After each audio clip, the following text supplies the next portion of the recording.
We have been discussing breaking news here with you for the last few minutes, and we are going to be on the air, staying on the air to bring you every detail that we have about reports of an active shooter on campus at UNLV. We can tell you that university officials are advising students to evacuate the campus. We've got the fast cam up here for you on your screen so that you can see the area near UNLV. The active shooter is reportedly in the area of UNLV's Beam Hall. On social media and through email alerts, UNLV officials are confirming this information, and they are advising students to evacuate to a safe area. Metro also asking that everybody avoid the area at this time, as they are reporting that there are multiple victims of this active shooter. We have crews en route on the way to the scene. We're going to be reporting from every angle that we can get for you as they arrive, and I will be bringing you every detail that we can. We've got people going to the hospital as well as going to the campus, and of course we're monitoring Metro's X channel as well as Facebook and all other social media channels for every update that we can get for you from authorities. Again, we learned shortly before noon today that Metro was responding to preliminary reports of an active shooter on the campus of UNLV. You can see the post that they sent right there. We've got a phoner coming in right now, and we've got Ryan on the phone. Ryan, what can you tell us? Yes, that's correct. I'm on South University Drive right now, and I'm on campus. You can see a lot of police activity. They actually blocked off the entrance to UNLV from East Harmon Avenue. They are directing everybody away from the university right now. There are a lot of undercover police officer vehicles on campus, too. And I see police officers ushering people off the campus right now. That's students that are walking around as well as vehicles that are parked inside right now.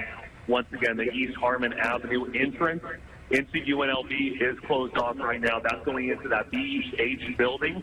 That's what UNLV is saying. That Behavioral Health Sciences building is where it is happening, at least from the reports that UNLV is mentioning. If you're just joining us here on Channel 13, breaking news from the UNLV campus. An active shooter reported on the UNLV campus. Reports of injuries as well. We're still waiting to gather a lot of the information here from the campus. I had just left the newsroom and we had rushed over here to see the situation that's going on here. You can just see the number of law enforcement vehicles still pulling up here. We're hearing a lot of yelling from law enforcement down the street telling people to not drive down to this area. Now we have more. I'm going to step out of the way here and have our photojournalists show these vehicles that are now coming down here. You're seeing a SWAT rescue vehicle right there. We're seeing several ambulances pull through this area. Here's some more right here.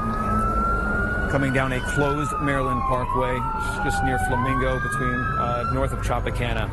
And we have another police vehicle here. This is the investigations RV that's pulling up right here as well. The Tactical Operations Center that pulls up to several of the scenes that are big, obviously, like this. To give you an idea of the police presence here, I don't know if we can pick up the camera and come over here just a little bit. Bear with us here, our viewers, we're picking up the camera. But I want you to pan down, our photojournalist, pan down Maryland Parkway. You can just see how many law enforcement vehicles are out here that is lining Maryland Parkway on the east side of the campus. So this is obviously just unfolding within the past 30 minutes or so. So we're still waiting to get a lot of information here on the UNLV campus. They were supposed to be updating the media at some point. We're hoping there's a media staging area on another part of the campus, but this all still happening right now. Helicopters still overhead. We don't know where exactly this shooter is in the building. There was a message that was sent out to, I'm going to let this go by, sent out to people here on campus, students and faculty. I had a coworker here, one of our producers, send me what that was. There was an alert from University Police Department. The university continues to respond to an active shooter in the BEH. Continue to shelter in place. So they're obviously telling everybody here on campus a short time ago to shelter in place as this was happening. And I'm going to ask this woman if she was on campus here. Hey, were you on campus by chance? Were you on campus by chance? My sister was on campus. Yeah, I was on campus. Yeah, what were they telling you on campus? I was in my car. I wasn't exactly. I need to get my sister. Okay, no problem. So obviously someone there, you can see frantic about what's going on here. Her sister on campus here. But all the students, staff, everybody was able to get that text message that kind of explaining what happened. Obviously, that's a text message that nobody wants to get, an active shooter on campus. We're still waiting to gather a lot of information you're taking a look at all this law enforcement, but the street is actually closed through traffic. So we went down Paradise to Flamingo, and the amount of traffic that was in that area was pretty intense. There's a lot of people were coming out of businesses. I mean, just listening to the amount of law enforcement, the sirens going on, and you can still see people here walking south, going north here on Maryland Parkway on the sidewalk. I'm going to try and ask them if they were on campus, but it's a little bit of a frantic scene here. You just saw the one we just talked to, but it's still a developing situation. Were you ladies on campus by chance? What was going on there? Yeah, I can go. We were on the second floor of the Student Union building. Student Union building got evacuated. We were evacuated out by police holding guns. We all walked out with our arms up. When we were walking out, we saw one of the windows had been shot through. So we got out. UNLV did a really good job giving us updates, telling us where the shooter was, getting us out quick. We know that there was at least one shooter in the business building on the second floor. We heard maybe there was a second shooter. On the fourth floor, maybe. Yeah, but we're just glad that we're out. And so you were inside the campus there. I mean, what was going through your mind when this was all happening? I've been in a lockdown before, so I was mainly just worried about all the people who I was with, making sure that everyone who I knew that was a business major was safe and at home or safe and in lockdown. Just basically frantically texting all of my friends who were on campus, making sure that they knew where they were, that they were safe. And we just got notice that the suspect has actually been detained on campus. Okay. Were you in that business building? We weren't. We were next door. Were you hearing from anybody else, of anybody being shot or anything like that? We didn't hear that anyone got shot. We did hear the gunshots, though. I know at least one of my friends, she was in the business building, just ran out, hopped fences, got to a car as fast as possible. And did she say how many shots she heard, or how many shots did you hear? We heard at least four. Yeah. Yeah. 4 shots. That was all we heard, but there was most likely more, I'd say. So people were getting that text message about an active shooter here on campus. I mean, is that what happened to you at first, or were you told by faculty in the classroom? We were told there was somebody. I was told by a friend. Yeah, I heard somebody. We were in a big building. We had a bunch of presentations going on today, and we were in a ballroom. And I first heard from somebody there, and then somebody in that room gave an announcement, and then I got the text, and then we just kept getting updates from UNLV, which I commend them. They did a great job letting us know where it was and where to how to stay safe and avoid it. So, I mean, do you still have friends on campus? Everyone out, you know? Not everyone's out. Still on campus. I know Student Union is evacuated. I'm not sure if Business Hall is evacuated. I sincerely doubt that it is. Maybe now that they've got them. But, I mean, what's going through your mind right now when you turn around and see all that? just thankful I'm not there anymore. All right. Thank you, ladies. I appreciate you taking time in here to talk to me. Right, well, I'm with Marco right now. He's a student who was inside the building where shots rang out, but he says that he was able to get it out of that building once he heard a loud noise. Marco, I mean, just describe what you were... So, you want me to hold the mic? I can hold it. Okay. So, I was sitting in my office in BH210. I'm not sure where the shooting happened, but from what I heard, it sounded like it was on the same floor. It was pretty loud. And I heard one thud. I just thought it was, something falling maybe.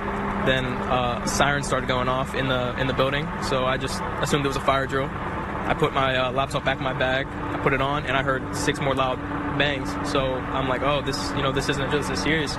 So I get out of the room, put my book back on, and I see a couple cops running up the steps with their guns out. So I'm like, oh, I run down the stairs out of the building, and then I remembered, my girlfriend's on campus, so I just wanted to make sure that everything was okay, make sure she was safe. So I went into the building next to it, and I went up to the 4th floor of that building. Went in there, made sure everything was good. But when I got in there, they didn't know that it had even happened yet. So I had to tell the teacher what had happened. And it was scary. We were in there for about an hour and a half, 2 hours, and I still don't even have my stuff back. I don't know when I'm gonna get that back, but yeah, it was scary.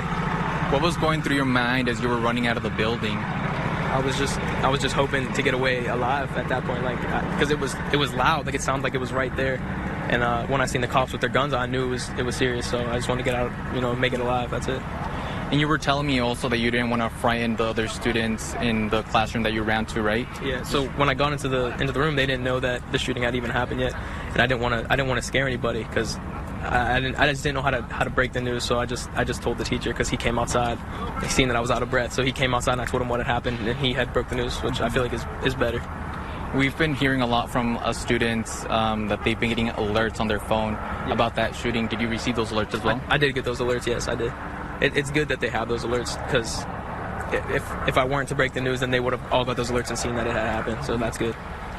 And when you were able to get together with your girlfriend, what was that moment like for you? It was good just to make sure that everything was okay, make sure she was okay, make sure that everything was under control at that building.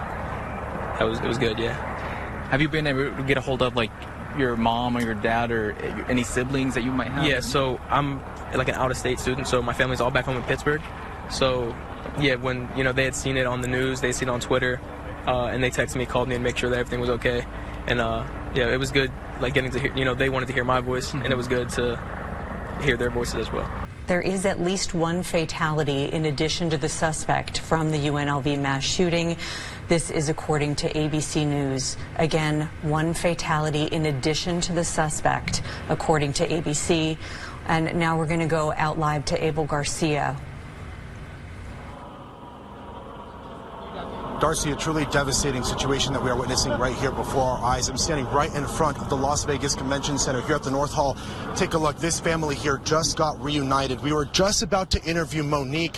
Her daughter was inside of UNLV while all of this broke out, while that active shooter was there. She actually tells us that her daughter heard those gunshots earlier today, and we are so glad to be here watching this family finally reunited during this very difficult situation. Again, we were talking to Monique a little bit earlier. She says this is such a stressful situation to not know what is happening. She was so thankful that her daughter was there. Monique, tell me, how are you feeling right now that you're finally reunited with your daughter, who we are so glad she is here with you now? That's the relief. Again, my heart goes out to those families who don't know what's happening with their children, who have lost their children are injured. I'm very fortunate mine is here. I can breathe. That is the weight of the world lifted off of me right now, to know that my child is okay. As an adult, she's still my child. She will always be my baby. And I'm just happy and thankful that she's here. These are very difficult circumstances. You were telling me earlier that it is so unfortunate for those who are not being able to reunite with their loved ones today as a result of this devastating shooting. Right now, what emotions are going through your head when you saw your daughter running here to the Las Vegas Convention Center? Thank God. Thank God that I'm able to do this. I cannot imagine the devastation that our family would go through if she hadn't come home. Again, we teach our children to get a good education, to go to school, to strive for better, and that's what they're attempting to do. And then to have to deal with something like this that's so out of anybody's control. You were telling me a little earlier that now you even are concerned moving forward. You have a 15-year-old right here by your side. As a result of these circumstances, as a result of these shootings happening here in our country, as a mother right now, you are so thankful she's here, but what concerns do you have moving forward? Why is it that my 15-year-old, since before she even knew what a gun was, had to start preschool doing live shooter drills? Again, I have no problem with gun ownership. We own guns, excuse me. What is the purpose of an AR in the streets of Las Vegas? Not that I know that that's what weapon this person had. I have no idea. But the fact that they were allowed to be on campus or got through or however, whatever the circumstance, and that something like this can happen in this day and age, I just don't understand. I don't understand. What are we doing? I'm going to have you go ahead and pull up that video for me real quick, and I want to see if we can maybe have our photojournalist Lee here zoom in on it. I know it might be a little different here to be able to do this, but I was really surprised by it, and we're going to have you turn it around here, okay, and I'll have him set this up here. Do you want the audio? All right, Lee, you tell me when you're ready to go here. Yeah, go ahead.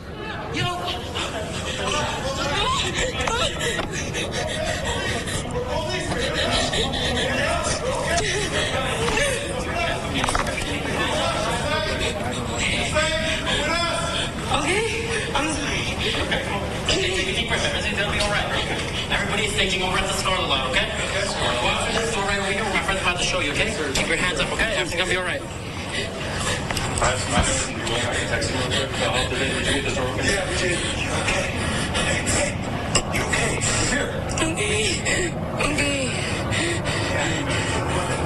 So let's go, you guys. Let's clear this side right here so they can use these things back to us. You're right next to you. People in that hallway, you guys?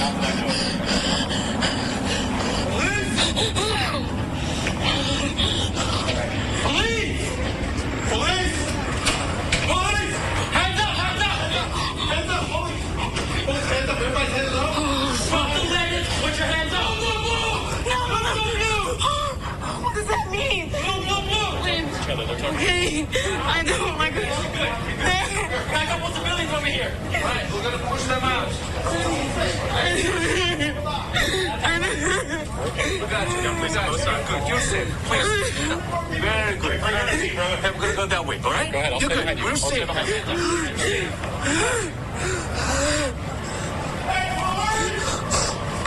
There's 4 more people. I'm going to send them to you. All right. Ladies and gentlemen, you come. Keep your hands up, all right? Don't put your hands in your purse, backpacks, or your pockets. We're just going to go to that officer right there in the green, okay? He's going to escort you out to the safety. Okay. You want to go in front of me? It's all good. Okay, come on. You're absolutely good. Don't worry about it. You guys are doing great. Follow me this way. Door locked behind me. You guys got a key? Everyone's got a key? You can hold it there for me. You can see this. You just told me this is at the point where you realize you were safe with those officers and being escorted out. I mean, now hearing this, I'm sure you watch it back, but what goes through your mind when you hear that? It was, I don't know. Like, there was nothing in my mind. Just, hey, do what they say so you don't end up shot. And I just wanted to get out. I still want to get out. I'm waiting on this shuttle, and I want to go far away from here and go home with my puppies and my husband. You were probably with other students, I'd imagine, at the time? Yeah, we were with other students, and there were a few of the NFR people who were here setting up for that. You can see in this video a number of people have their hands held up. I mean, obviously they want to see your hands because of the situation, but I mean, to be put in that scenario had to be pretty tough. Yeah, it was intense. It's nothing like the TV shows, I'll tell you that. We will be out here talking to several students. We also have our Alyssa Bethencourt. She is over at Metro headquarters where we are standing by waiting for yet another update from Metro. Alyssa. Yeah, Joe, it's our understanding that we're going to be briefed by Metro Police sometime within the next hour or so. That briefing currently scheduled for 5 o'clock. Right now, we're standing in the parking lot of Metro headquarters. I know you may see some cars behind me, but I want to make it absolutely clear. Right now, Metro headquarters is on some sort of a lockdown. They're only allowing undercover police units that are branded with Metro logos, and then media inside right now as we wait to hear another update on what unfolded today at UNLV. If you're just joining our coverage, it's been a pretty heavy day here in southern Nevada. At around 11:30 today, shots were fired on the University of Nevada Las Vegas campus. We do know that 3 people are dead. Those are victims. The other person that died is the suspect who we're told was shot at by police once they started getting those notifications. I said I'm at Metro right now, but earlier this afternoon, as we started getting these updates and more news started pouring in, we were actually on the back end of campus near University Center and Harmon. And that's where we saw a lot of parents, a lot of students anxiously waiting to be reunited with their loved ones. A lot of them on the phone, texting, and really just feeling a sense of being overwhelmed, especially those that hadn't heard from their loved ones just yet. We want to give you a look at one of the parents that we actually heard from. Take a listen to what she told us the moment that she was reunited with her daughter, who is a student at UNLV. I really don't have any words. I'm grateful that my daughter is okay, but I feel absolutely horrible for those who don't know where their kids are, who haven't heard their kids. As a parent, there are no words for what you feel. It's indescribable, the feeling that you have when you don't know. I don't know what to say right now, and I really hope, the loss of life, I hope those people are going to be okay. And that's what we've been hearing from a lot of people throughout the day. We saw Abel over at the Reunification Center hearing from parents that knew their kids were okay, but really just wanted to see them in person and have that sense of security. We heard from Joe, who's over at the UNLV campus talking to students, kind of walking us through what they experienced today as, again, shots rang out on the UNLV campus. We do know one more time that 3 people have died after that shooting on UNLV's campus. The suspect was also taken down and is dead, and we are expecting to hear from Metro Police within the next hour. For now, I'm going to send it back to Trisha and Darcy, who are in the studio.